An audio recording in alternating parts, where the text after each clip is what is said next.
This is Plain Spoken Politics, and I'm Stephen Webster. David French has a piece in the New York Times arguing against a Democratic Tea Party.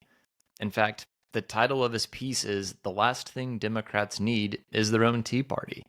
But ultimately, his argument is not about the Tea Party per se. His argument is about the downsides of political anger. Specifically, French argues that anger is a difficult emotion to harness. He says, quote, "While the Democratic Party is institutionally different from the Republican Party, it is vulnerable to the same degree of anger, and that anger, once indulged, is difficult to control." Ultimately, then, French argues that the anger that would be required to create a Democratic Tea Party is not worth the cost. Given this, French concludes that, quote, "Under no circumstances will we be better off if another Tea Party takes the political field." So, is he right? Should Democrats avoid appealing to their base's anger and perhaps creating their own version of the Tea Party? Or might they actually stand to benefit from harnessing voters' anger? Let's discuss it. For those who need a refresher, the Tea Party movement emerged at the beginning of Barack Obama's presidency. And those who subscribed to the Tea Party ideals were largely driven by what they saw as a government that had grown too large. They felt that citizens were taxed too much and that the federal government was simply trying to do too many things. And in particular, the Tea Party was motivated by their opposition to Barack Obama's attempts to overhaul the American healthcare system. And in many ways, the Tea Party movement was quite successful. They were at their highest point in the 2010 midterm elections when Republicans flipped 63 seats in the House of Representatives. But the Tea Party is a bit of a complicated movement because while it helped Republicans politically, it also harmed a lot of Republican politicians' careers. Because as much as the Tea Party was upset with Barack Obama and the Democratic Party, it was also upset with Republicans that its members believed were not sufficiently conservative. And so the Tea Party really has this profound effect on American politics, primarily by making the Republican Party more opposed to the federal government. So the first thing to note here is that French takes a very particular view of the world of politics, and it's a view that we might call an elite-centered view. So what I mean by this is that French assumes that politics is driven by what elected officials and leaders of the institutional Democratic Party think. And so in this view, these political elites are able to shape what ordinary people, so members of what we might call the mass public, think and feel about the world of politics. But a contrary view exists, and this view says that really it's the mass public that shapes elite level behavior. And so if it's this second view of the world that is correct, this view of the mass public being the most important players in politics, then it's sort of silly to talk about whether the Democratic Party can actually create its own Tea Party or whether they could manufacture a culture of anger that such a movement would require. Because in this view, whether anger exists or not is up to members of the mass public. The mass public is going to be angry at current political events or they're not.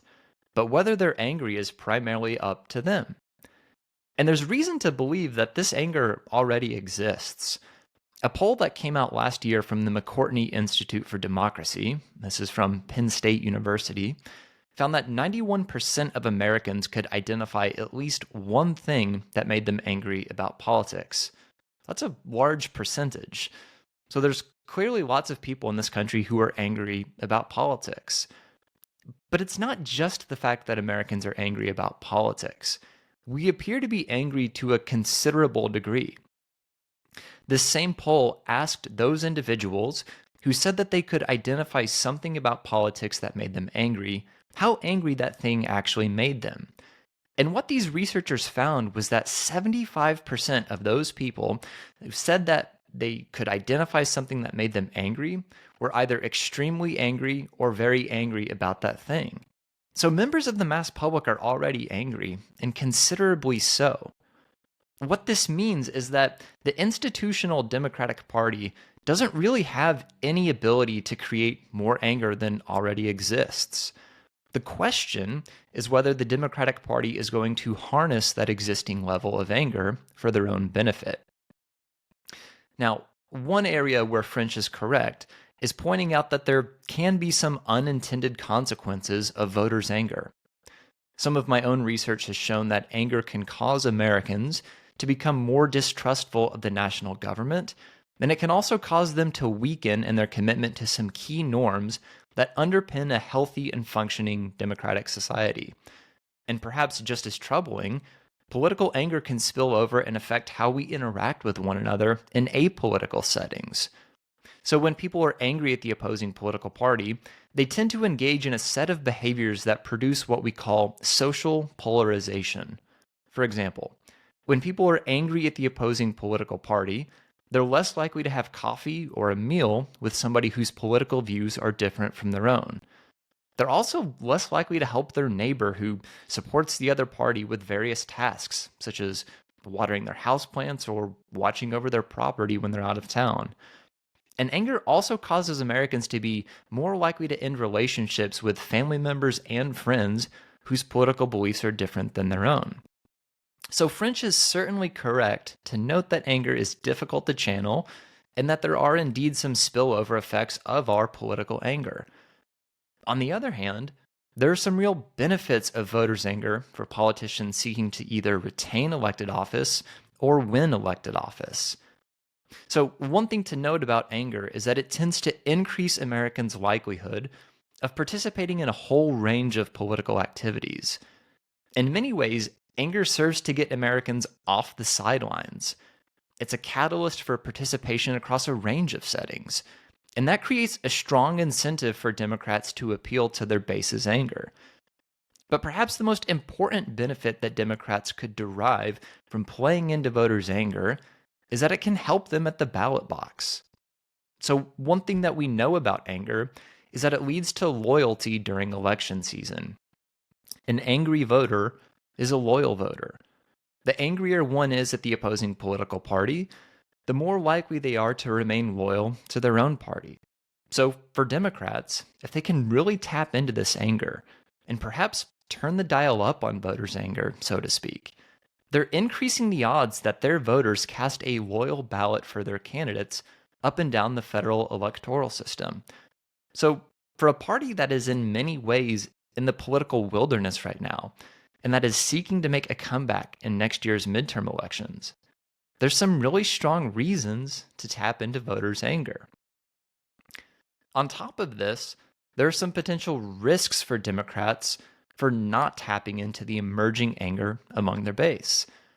And I think the risks here are most clearly seen by looking at some of the drama that has emerged surrounding Chuck Schumer's decision to support the Republicans' continuing resolution to keep the government up and running. So many Democrats wanted Democrats in the Senate to use this opportunity to extract concessions from Donald Trump and his Republican allies.